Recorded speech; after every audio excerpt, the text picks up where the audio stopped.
Dear Esther, I sometimes feel as if I've opened up, and it beached remotely here. No matter how hard I correlate, it remains a singularity, an alpha point in my life that refuses all hypothesis. I return each time leaving fresh markers that I hope, in the full glare of my hopelessness, will have blossomed into fresh insight in the interim.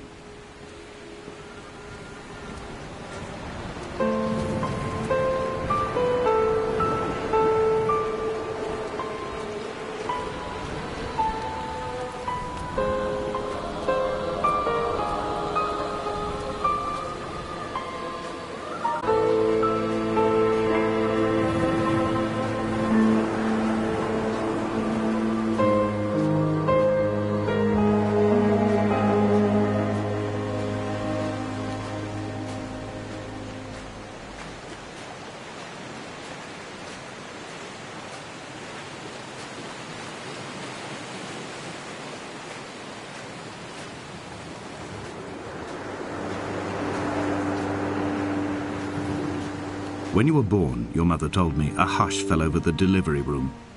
A great red birthmark covered the left side of your face. No one knew what to say, so you cried to fill the vacuum. I always admired you for that you cried to fill whatever vacuum you found. I began to manufacture vacuums just to enable you to deploy your talent. The birthmark faded by the time you were 6 and had gone completely by the time we met, but your fascination with the empty and its cure remained.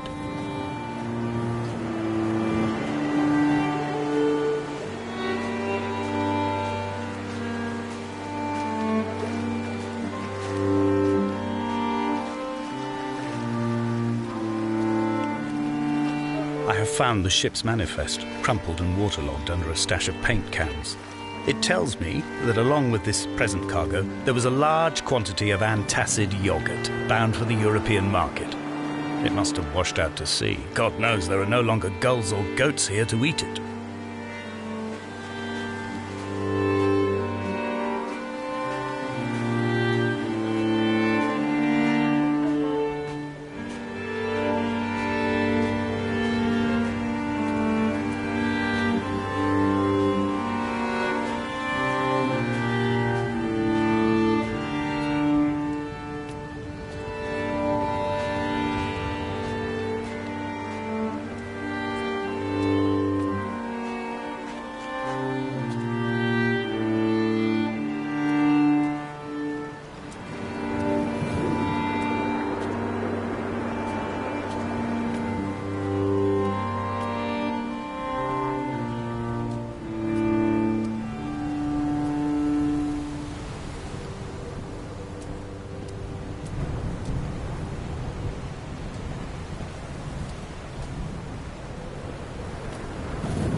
Reading Donnelly by the weak afternoon sunlight. He landed on the south side of the island, followed the path to the bay and climbed the mount. He did not find the caves, and he did not chart the north side. I think this is why his understanding of the island is flawed, incomplete. He stood on the mount and only wondered momentarily how to descend. But then, he didn't have my reasons.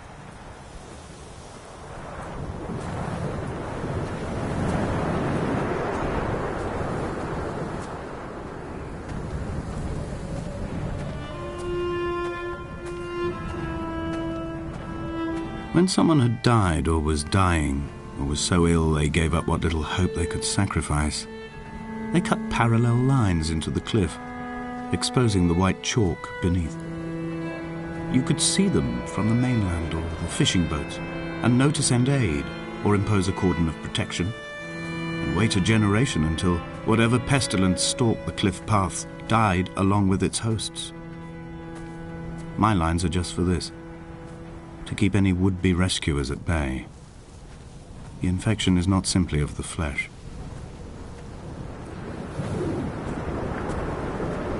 We are not like Lot's wife, you and I. We feel no particular need to turn back. There's nothing to be seen if we did. No tired old man parting the cliffs with his arms. No gifts or Bibles laid out on the sand for the taking. No tides turning or the shrieking gulls overhead. The bones of the hermit are no longer laid out for the taking. I have stolen them away to the guts of this island, where the passages all run to black, and where we can light each other's faces by their strange luminescence.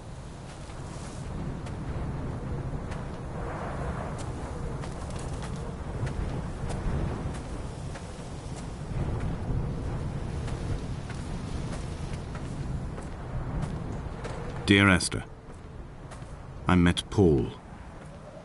I made my own little pilgrimage. My Damascus, a small semi-detached on the outskirts of Wolverhampton. We drank coffee in his kitchen and tried to connect to one another. Although he knew I hadn't come in search of an apology, reason or retribution, he still spiraled in panic, thrown high and lucid by his own dented bonnet, already passed beyond any conceivable boundary of life. I threw my arms wide and the cliff opened out before me, making this rough home.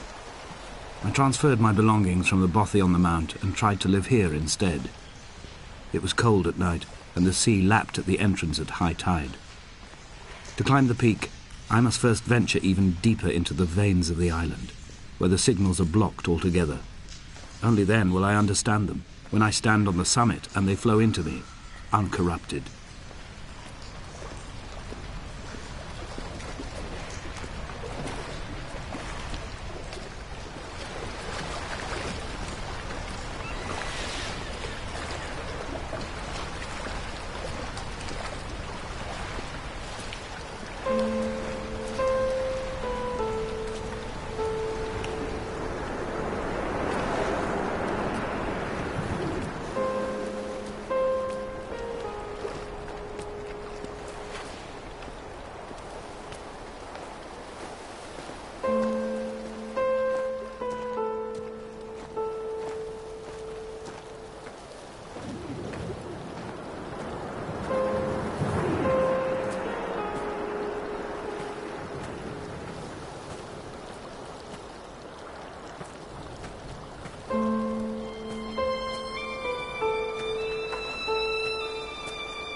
I've become convinced I am not alone here, even though I'm equally sure it is simply a delusion brought upon by circumstance.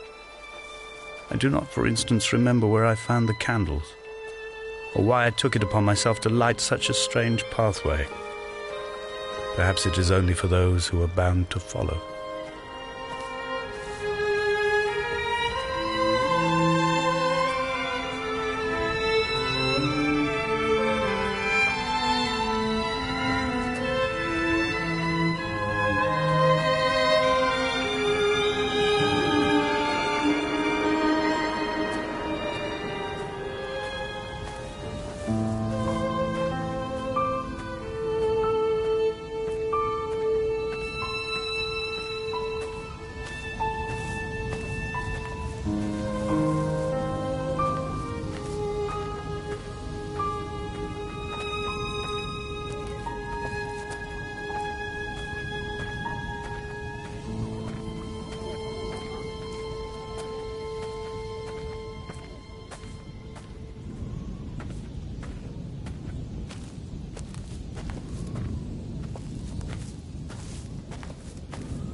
Dear Esther, I have now driven the stretch of the M5 between Exeter and Bristol over 21 times.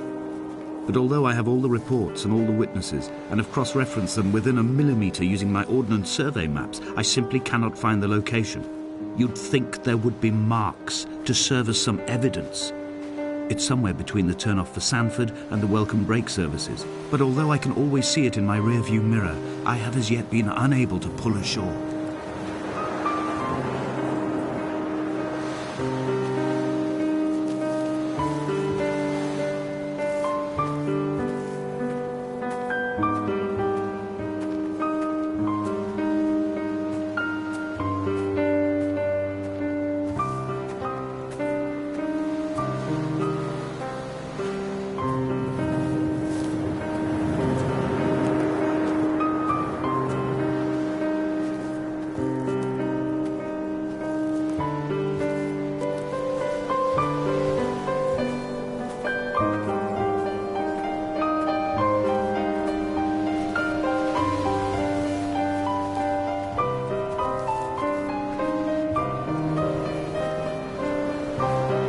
The boy has kept me lucid. I sat, when I was at the very edge of despair, when I thought I would never unlock the secret of the island, I sat at the edge and I watched the idiot boy blink through the night.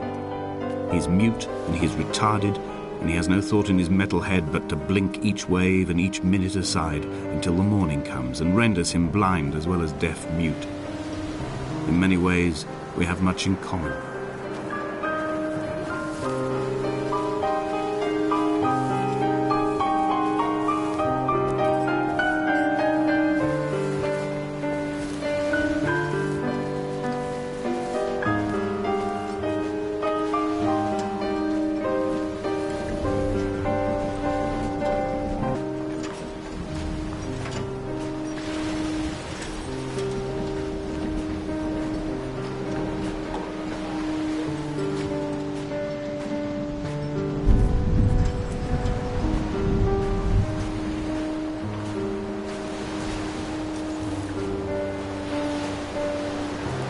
I had kidney stones and you visited me in the hospital. After the operation, when I was still half submerged in anesthetic, your outline and your speech both blurred. Now my stones have grown into an island and made their escape, and you have been rendered opaque by the car of a drunk.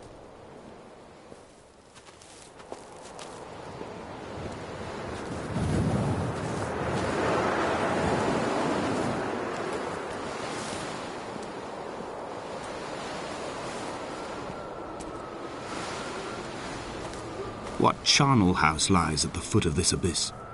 How many dead shepherds could fill this hole?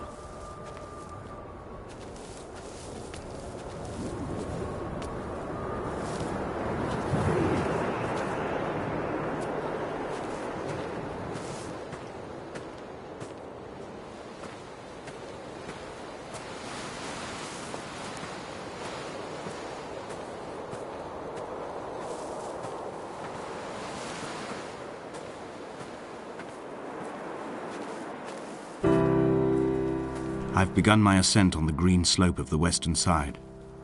I've looked deep into the mountain from the shaft and understood that I must go up and then find the way under. I will stash the last vestiges of my civilization in the stone walls and work deeper from there. I'm drawn by the aerial and the cliff edge. There is some form of rebirth waiting for me there.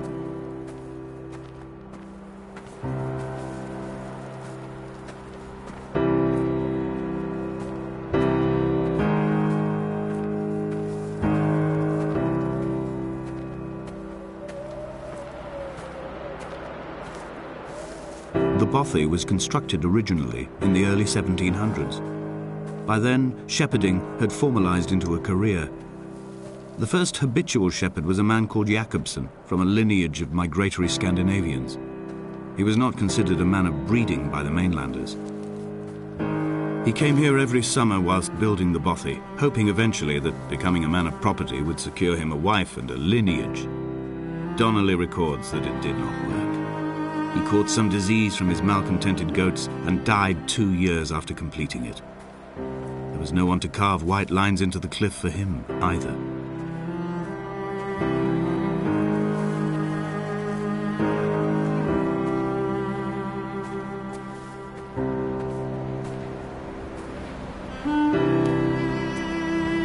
When the oil lamps ran out, I didn't pick up a torch, but used the moonlight to read by. When I've pulled the last shreds of sense from it, I will throw Donnelly's book from the cliffs and perhaps myself with it. Maybe it will wash back up through the caves and erupt from the spring when the rain comes, making its return to the hermit's cave. Perhaps it will be back on the table when I wake. I think I may have thrown it into the sea several times before.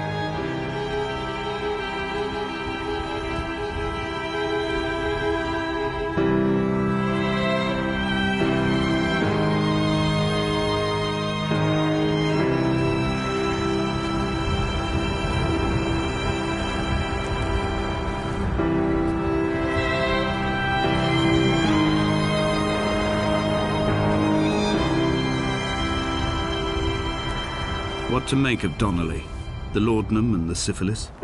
It is clearly not how he began, but I've been unable to discover if the former was a result of his visiting the island or the force that drove him here. For the syphilis, a drunk driver smashing his insides into a pulp as he stumbled these paths, I can only offer my empathy. We're all victims of our age. My disease is the internal combustion engine and the cheap fermentation of yeast.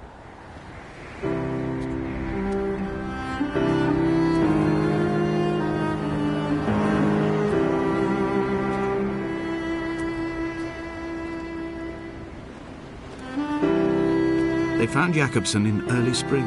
The thaw had only just come. Even though he'd been dead nearly 7 months, his body had been frozen right down to the nerves and had not even begun to decompose. All around him, small flowers were reaching for the weak sun.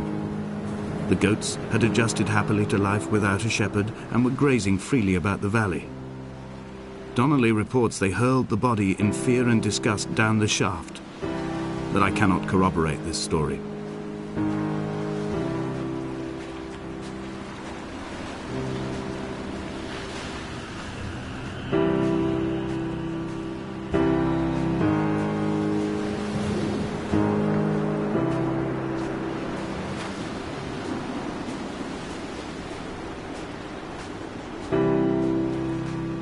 Climbing down to the caves, I slipped and fell and have injured my leg. I think the femur is broken. It is clearly infected.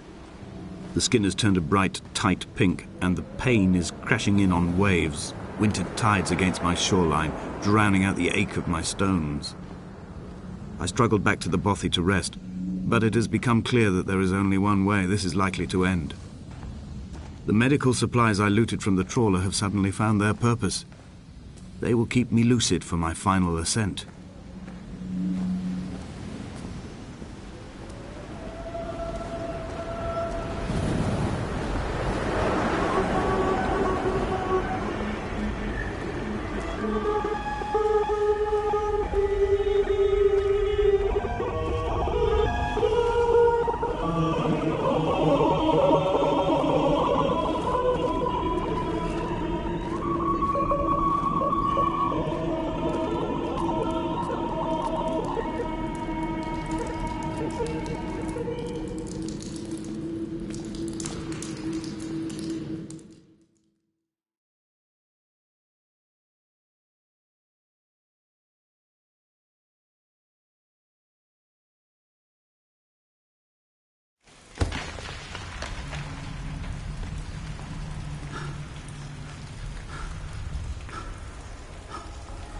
Donnelly did not pass through the caves. From here on in, his guidance, unreliable as it is gone from me. I understand now that it is between the two of us, and whatever correspondence can be drawn from the wet rocks.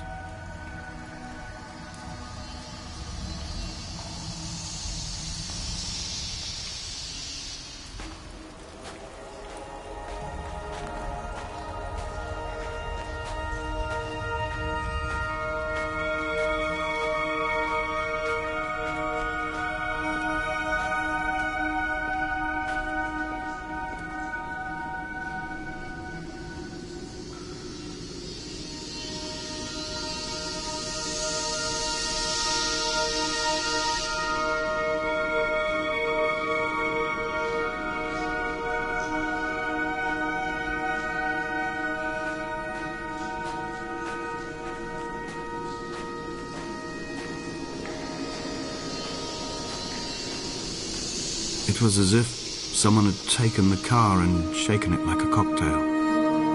The glove compartment had been opened and emptied with the ashtrays and the boot. It made for a crumpled museum, a shattered exhibition.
I'm traversing my own death throes. The infection in my leg is an oil rig that dredges black muck up from deep inside my bones. I swallow fistfuls of diazepam and paracetamol to stay conscious. The pain flows through me like an underground sea.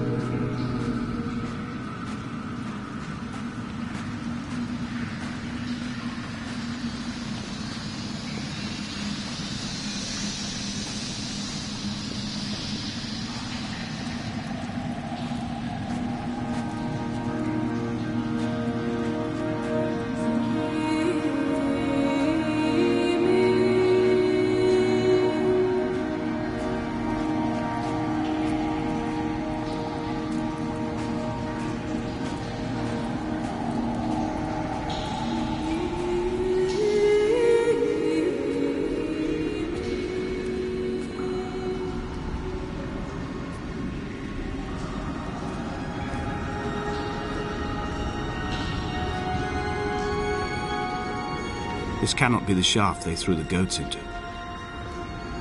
It cannot be the landfill where the parts of your life that would not burn ended up. It cannot be the chimney that delivered you to the skies. It cannot be the place where you rained back down again to fertilize the soil and make small flowers in the rocks.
I sat here and watched two jets carve parallel white lines into the sky.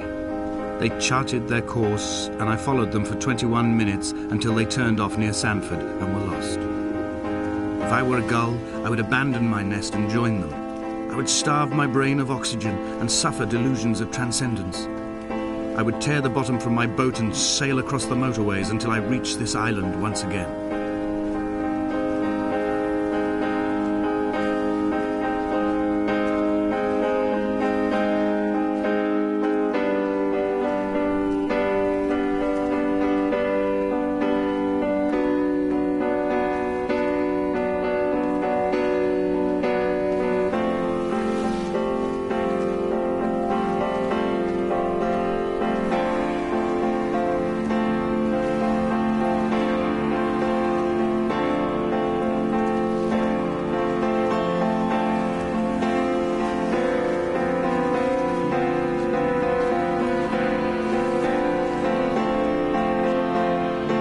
We shall begin to assemble our own version of the North Shore. We will scrawl in dead languages and electrical diagrams and hide them away for future theologians to muse and mumble over. We will send a letter to Esther Donnelly and demand her answer. We will mix the paint with ashes and tarmac and the glow from our infections.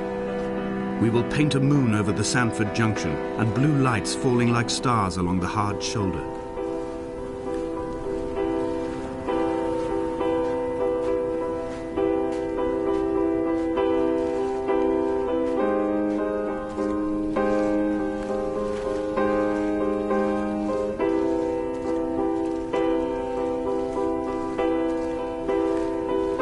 By the roadside, by the exit for Damascus, all ticking and cooled, all feathers and remorse, all of these signals routed like traffic through the circuit diagrams of our guts, those badly written boats torn bottomless in the swells, washing us forever ashore.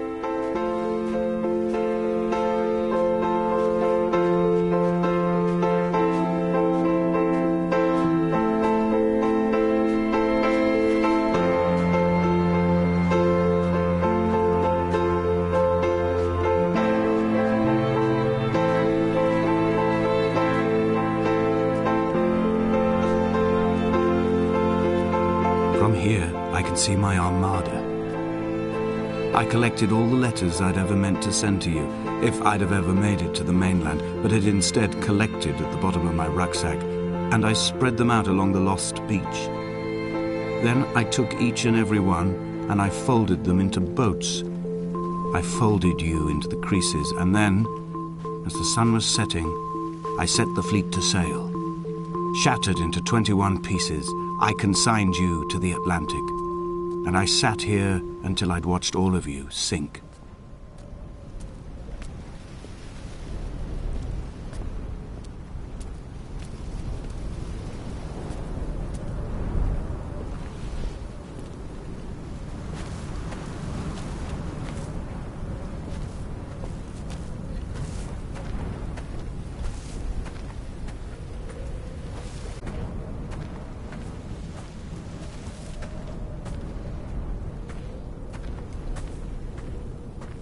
The pain in my leg sent me blind for a few minutes as I struggled up the cliff path. I swallowed another handful of painkillers, and now I feel almost lucid.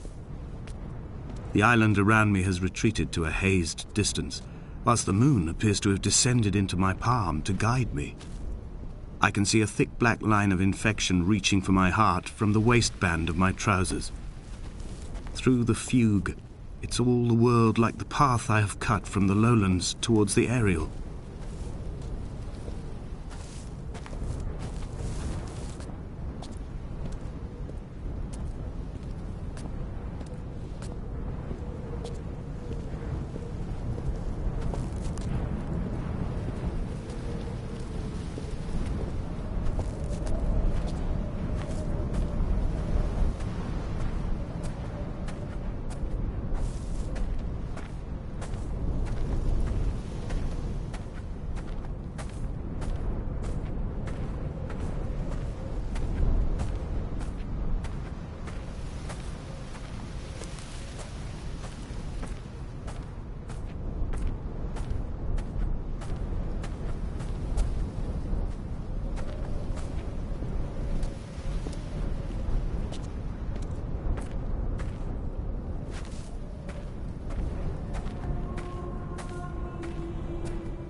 I've begun my voyage in a paper boat without a bottom.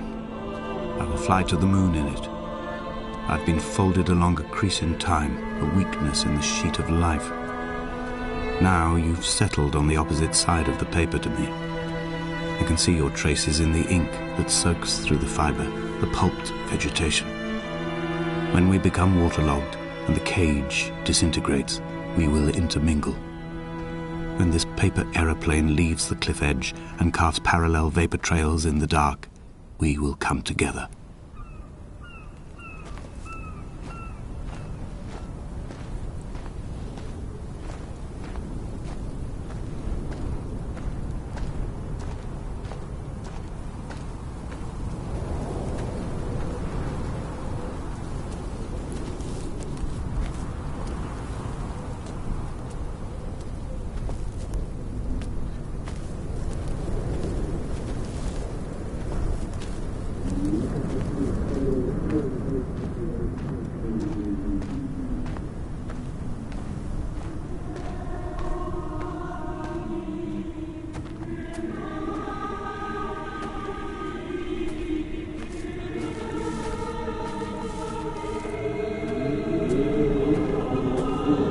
If only Donnelly had experienced this, he would have realized he was his own shoreline, as am I.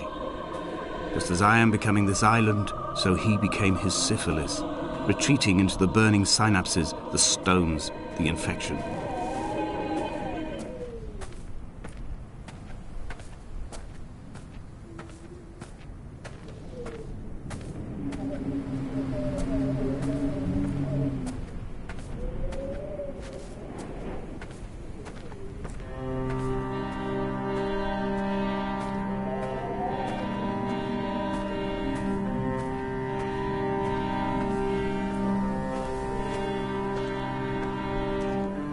The stones in my stomach will weigh me down and ensure my descent is true and straight. I will break through the fog of these godforsaken pills and achieve clarity. All my functions are clogged, all my veins are choked. If my leg doesn't rot off before I reach the summit, it will be a miracle. There are 21 connections in the circuit diagram of the anti-lock brakes. There are 21 species of gull inhabiting these islands. It is 21 miles between the Sandford Junction and the turn-off for home. All these things cannot, will not be a coincidence.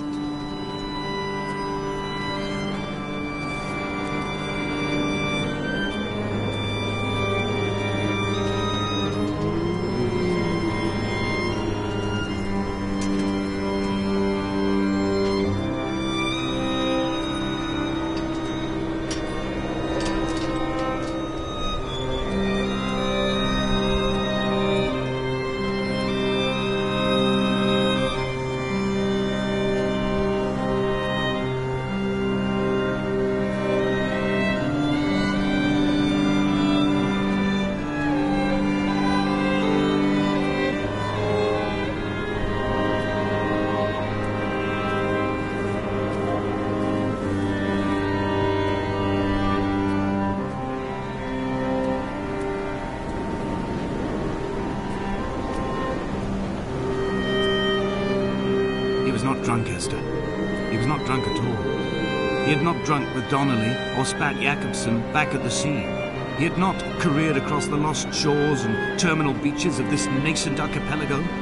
He did not intend his bonnet to be crumpled like a spent tissue by the impact. His windscreen was not star-studded all over like a map of the heavens. His paintwork etched with circuit diagrams, strange fish to call the gulls away. The phosphorescence of the skid marks lighting the M5 all the way from Exeter to Damascus.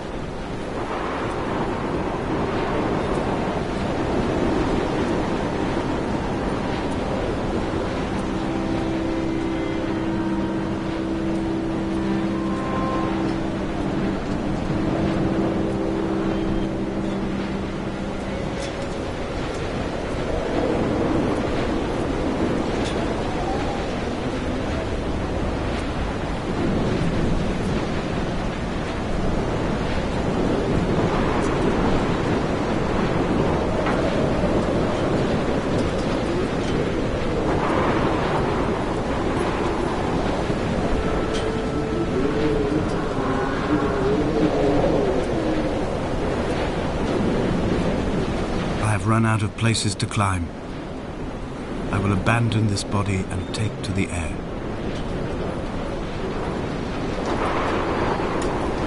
Dear Esther, I have burned the cliffs of Damascus. I have drunk deep of it. My heart is my leg, and a black line etched on the paper all along this boat without a bottom. You are all the world like a nest to me. Eggs unbroken form like fossils, come together, send small black flowers to the air. From this infection, hope. From this island, flight. From this grief, love.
Come back.